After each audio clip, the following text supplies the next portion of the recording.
Why are we studying this? I don't know, in case you've lost your position, here we are. We're talking about opposites. First, we talked about all the trials and tribulations, the sufferings. And then we went over and started talking about in verse 9, verse 8, through glory and dishonor. These are opposites. You demonstrate yourself to be a minister of God. Through glory and through dishonor. People's approbation, people's disapproval. And it doesn't matter what people say, it matters what God says. Through bad report, through good report, or through slander and through eulogy. And then we have here, part of the slander and the eulogy, part of the bad report and the good report is as deceivers, though truthful, as unknown, though very well known, as dying, but look, we live, as disciplined, being disciplined by God, though not being put to death. And we still have these opposites over here. And how do you equate these opposites? First of all, you need stability, and I mentioned that stability begins over here. But then, in order for you to equate both of these things, that is, to regard them as both the same, the opposites, the negative circumstance and the positive circumstance, the adversity and the prosperity, how do you regard them as the same? Plus H, that is learning the secret right here. This is the secret right here. This is the way the Lord Jesus Christ was able to stand that terrible pain on the cross. Omnipotence and happiness, both of these two. And we've seen the passages already as to how he used power and how he used happiness. All right, we're still in the doctrine of happiness, and let us recap. And the title of this video, the first video is going to have, so all of these are going to have doctrine of happiness, in case you're wondering. And so let us recap again. Point 1, definition.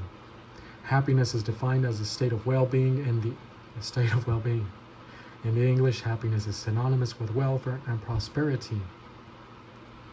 B, happiness is the enjoyment of and pleasure in one's status in life, circumstances of life, relationships in life.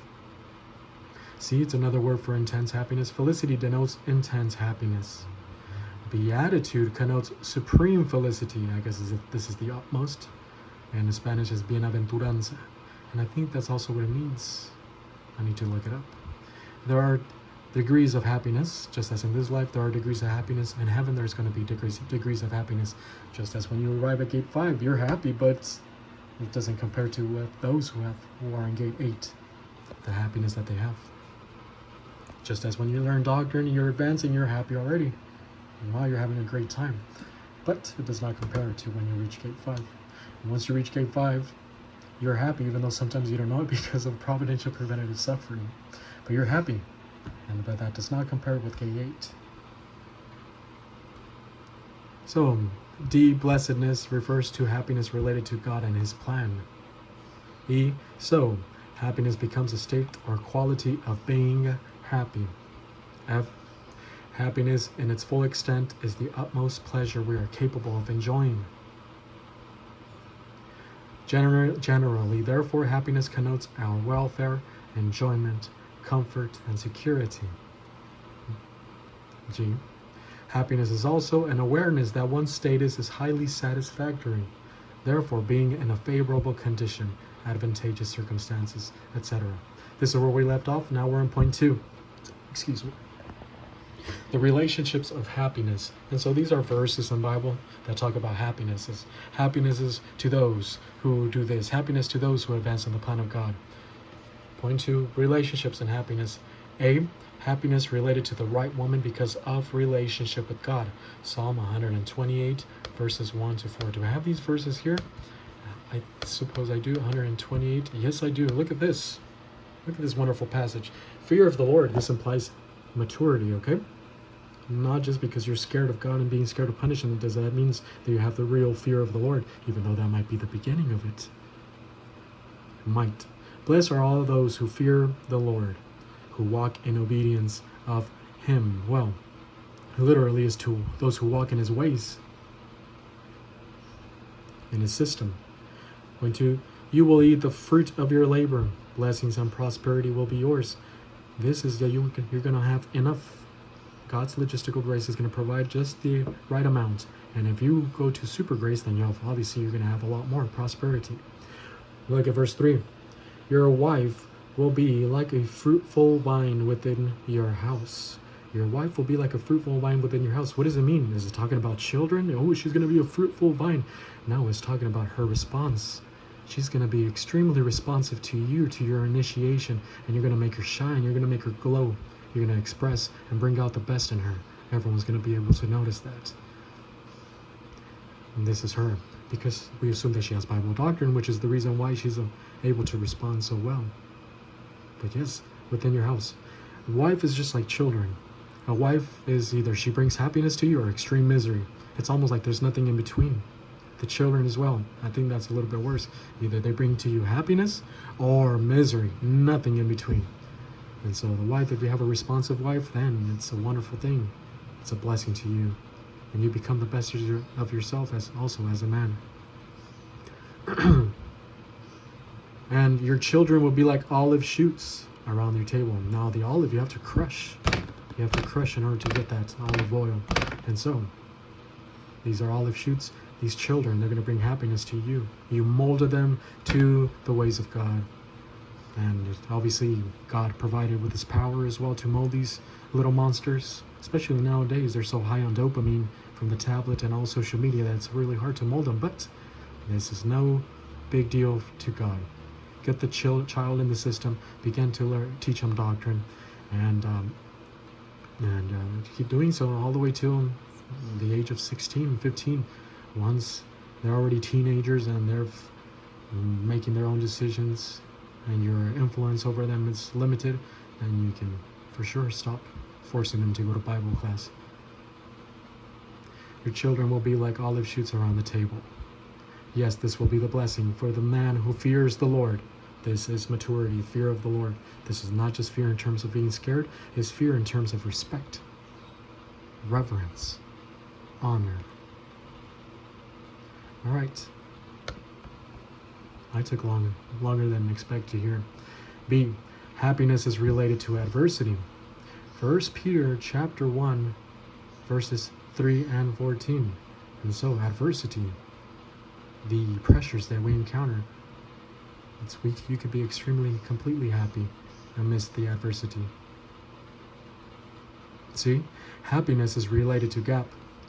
Proverbs chapter 3, verse 13. I do have this ready. I knew I was going to be ready. So look at this word, blessed.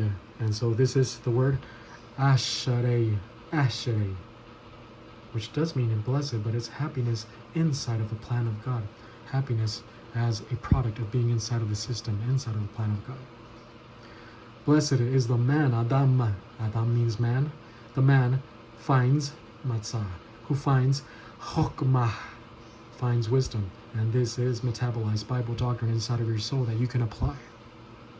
And Adam, the man, Yafik, who attains Dabunach, understanding. This is doctrine as epignosis inside of you.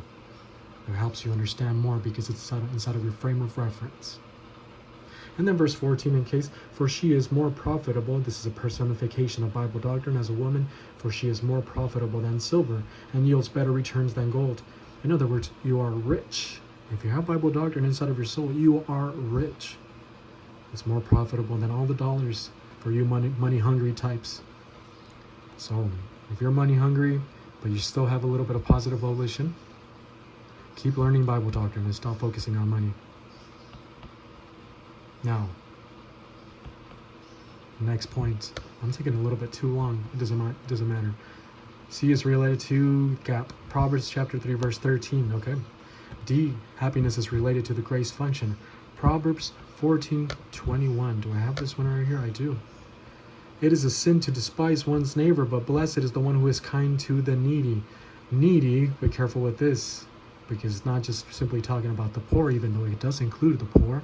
It includes people who are also afflicted, people who are in anguish, people who need a little bit of compassion, need a little bit of mercy, because they've been shunned from society. Everyone rejected them from doing something. They probably did something terrible, but they still need a little bit of grace from someone. And so this is grace orientation. It is a sin to despise one's neighbor. You cannot hate the neighbor. But blessed is the one who is kind to the needy. What do we have here? Happiness is related to grace function. This is grace orientation. E, happiness is related to super grace status. Psalm 146:5. I think I have this one as well. Yes. Ashere, once again, that word, happiness. Happiness related to the plan of God.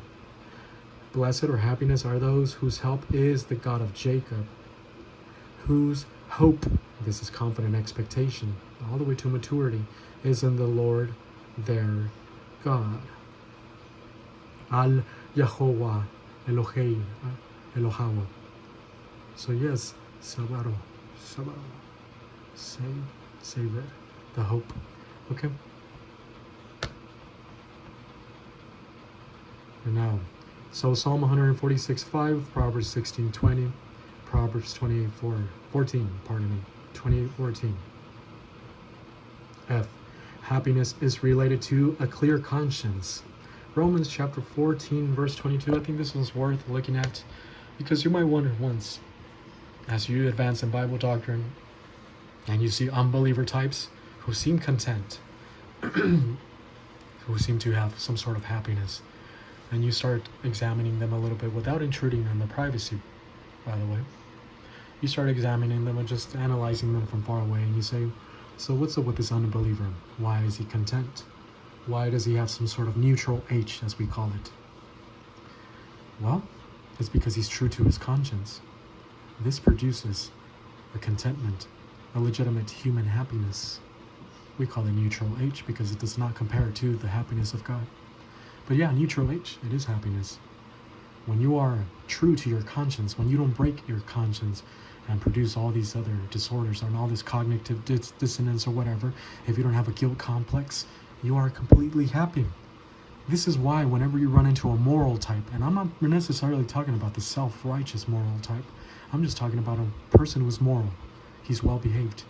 He's happy with what he has. He's happy with his wife, happy with his children, happy with his business. And you wonder, why is he happy? Well, this moral type, he's happy because he is true to his conscience. He does not break it. He does not have a guilt complex. One of the greatest sources of unhappiness, of misery, is guilt complex. And a guilt complex from the moral types can lead them to psychosis as well. Well, let us look at this right now. 14:22, I believe is what I said. Oh, we do have it here. What does it say? So whatever you believe. So here's talking about, it is better not to eat or meat or drink or wine or do anything else that will cause your brother or sister to fall. This is the law of Christian behavior, specifically the law of love. Do you recall this? Stumble. Do you recall this? Proskoma, the sin of the stumbling block. Verse 22 reaches a conclusion here. It says, so whatever you believe about these things, keep between yourself and God. So that which you have faith according to yourself, have before God. So whatever you have as to whether you believe this is a sin or this is not a sin, whether you believe eating this type of crude meat that's medium rare versus a meat that's very well done, etc. Whatever you have, if you think something is a sin, you keep between you and God. Or whether you believe it's not a sin, keep it between you and God. And look what it says at the end, Makarios. This is blessed, but it's happiness in the system. Makarios, the one who does not judge himself in what he approves. Okay, let me see what the NIV said. It says, blessed is the one who does not condemn himself by what he approves. Correct.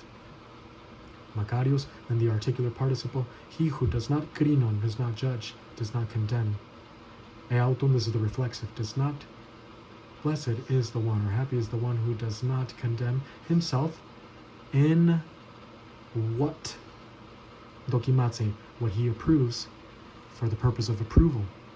What you approve, whether it's a certain type of meat, whether it's a certain type of drink. Are you allowed to eat 2 cups of wine? Are you allowed to eat this type of whiskey? Are you allowed to drink vodka? Now, to me, that's a sin. I don't drink any vodka, any rusky stuff, but whatever. To each his own. And so, this is saying, blessed is the one who does not condemn himself when what he does If you have a clear conscience about whatever you consume and whatever you do, that produces happiness. So this is the reason why the moral type can be happy. But here specifically we're talking about him and the plan of God, okay? In case you're wondering, this verse is talking about the person inside of the plan of God as per Macarios. So a person can be very happy, an unbeliever can be very happy because he's true to his conscience. I'm not talking about self-righteous types again. Just a moral type, a happy person, a content person.